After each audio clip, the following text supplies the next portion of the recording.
Mr. Ambassador, thank you so much for your time. How do you see the U.S. policy 3 years after Taliban took over? Any future changes? Well, I think the clear conclusion is that the decision for the US and NATO to withdraw from Afghanistan has been a clear mistake. And what policy looking forward should focus on is what we can do to correct that mistake. I don't think much will change before the U.S. election in November, and obviously it will depend on who wins. But the recent news we've had of additional terrorist attacks planned by ISIS-K and including elements perhaps of Al-Qaeda against the Taylor Swift concerts in Vienna simply show that that Taliban isn't even in full control of the country, but where it's not, there are terrorist groups that have taken advantage of it. Taliban itself remains closely tied to Al-Qaeda.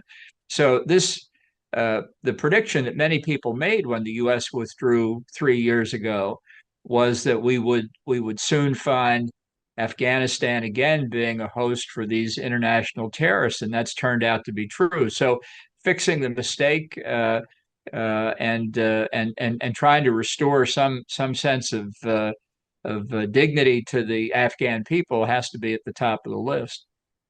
Mr. Ambassador, you mentioned the elections and you said it depends who wins. I wanted to ask you this, is Afghanistan no longer priority for U.S. foreign policy? And how do you see the presidential candidates' positions on Afghanistan? Well, I think given that both Donald Trump and Joe Biden said that they wanted to get out of Afghanistan, Trump made the deal with Taliban, as we know, but Biden sustained it and then carried it out, not very effectively, but he did withdraw in August of 2021. So here we're both uh, presidential candidates in 2020 saying the same thing, hoping that we wouldn't have to be concerned about threats from Afghanistan again. But they were both wrong, and hopefully people have learned lessons from that, although they don't like to admit they were wrong. And I think that from the U.S. perspective, it's sometimes it takes a hard lesson to make the point that the policy needs to change. But we've seen ISIS-K conduct terrorist attacks this year in Kerman in Iran at the ceremony for Qasem Soleimani at the Crocus Mall in Moscow, and now these efforts against the Taylor Swift concerts in Vienna and elsewhere on the European continent too, not just those three. So it's only a matter of time, it seems to me, before ISIS-K or some other group using Afghanistan as a base carries out a terrorist attack in the U.S. And that tragedy, I'm afraid, it may take a tragedy like that before people wake up fully.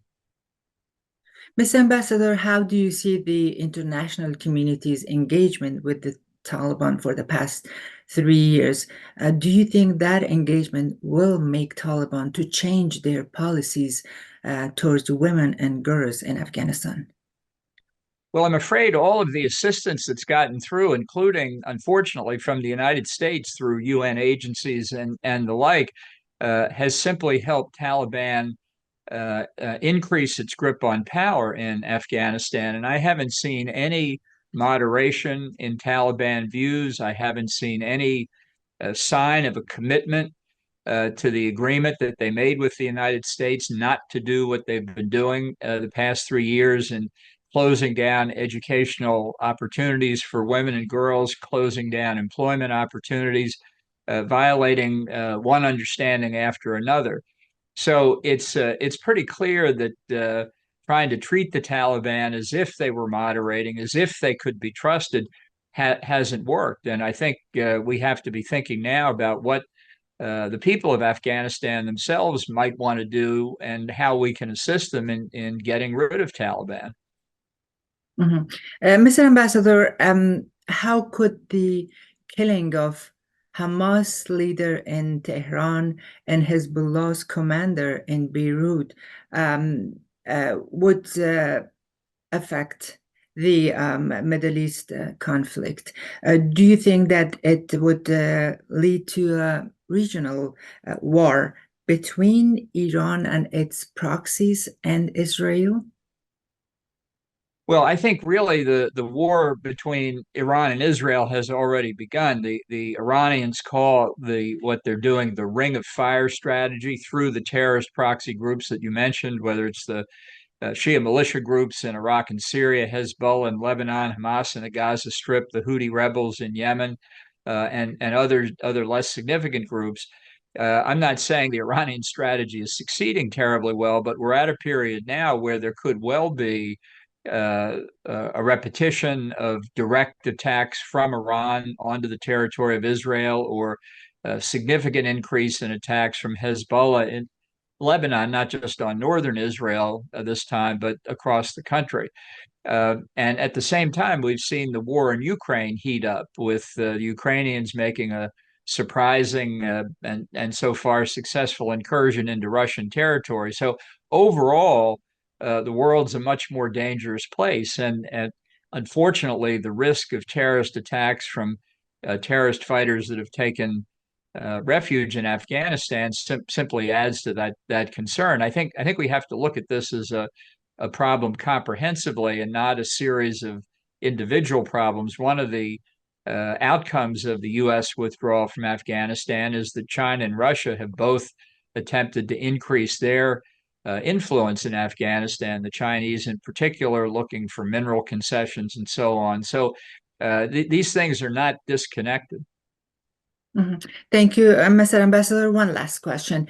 In your recent article published in New York Post, you said Al-Qaeda is now almost embedded in the Kabul regime of the Taliban, while ISIS factions are currently adversaries.